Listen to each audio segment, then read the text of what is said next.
Hello అండి, మీ అందరికీ ఉగాది శుభాకాంక్షలు. ఈరోజు ఉగాది అంటే తెలుగువారి కొత్త సంవత్సరం. అంటే మనందరికీ కదా. తెలుగు ఉగాదికి స్పెషల్ ఏమిటి? ఉగాది పచ్చడి 6 రుచులతో తయారు చేసుకుంటాం కదా. ఈ ఉగాది పచ్చడి నేను ఎలా తయారు చేశానో అనేదే చూపించడానికే ఈ వీడియో చేశానండి. రండి చూద్దాం నేను ఏమేమి వెరైటీ చేశానో చూడండి. ఇప్పుడు ఉగాది పచ్చడి గురించి వివరిస్తాను. ఇది వేప పువ్వు అండి. 6 రుచులు వేయాలి కదా. 1 వేప పువ్వు, 2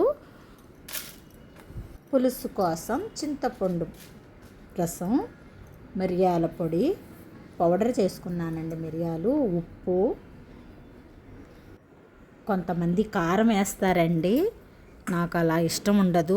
ఎందుకంటే మిరియాల వల్ల పొట్ట జీర్ణ వ్యవస్థ బాగుంటుందని నా ఉద్దేశంతో నేను మిరియాల పౌడర్ వేస్తాను.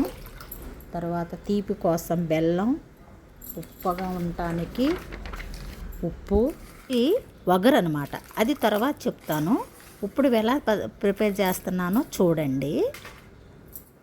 ముందుగా చింతపండు పులుసు పిసికి వడగట్టి పెట్టుకున్నానండి. తర్వాత బెల్లం వేసాను. ముందుగా బెల్లంతో మొదలెడదామని, తీపితో మొదలెడదామన్న ఉద్దేశంతో బెల్లం వేసాను. తర్వాత 3వది మిరియాల పౌడర్ వేసాను. ఉప్పు, వేప పువ్వు శుభ్రం చేసుకొని పెట్టుకున్నానండి. వేప పువ్వు శుభ్రం చేసి ఆరపెట్టి పెట్టుకొని అది వేస్తున్నాను. తరువాత ఇప్పుడు 6వ రుచి వచ్చింది చూసారా. అదేమిటంటే జామకాయ. ఒగరుగా ఉంటుంది కదా. ఆ జామకాయ సన్నగా తరిగి పెట్టుకున్నానండి. ఆ సన్నగా తరిగి పెట్టిన జామ ముక్కలు వేసాను. సన్నగా తరిగి పెట్టుకున్నానండి కొబ్బరి ముక్కలు. అంటే వెయ్యాలంటే టేస్ట్ కోసం అంతే అండి. మన ఇష్టం, వేసుకోవాలంటే వేసుకోవచ్చు, లేదంటే లేదండి. ఉంది కదా అని నేను వేస్తున్నాను.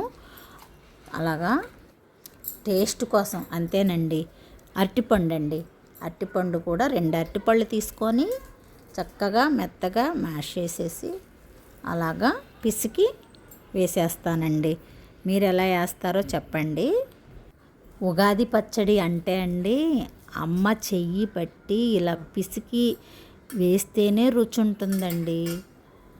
తరువాత ద్రాక్షలు ఉన్నాయి, ఆ ద్రాక్షలు కూడా వేసేసానండి. ఇంతే అండి. ఎలా తయారు చేశాను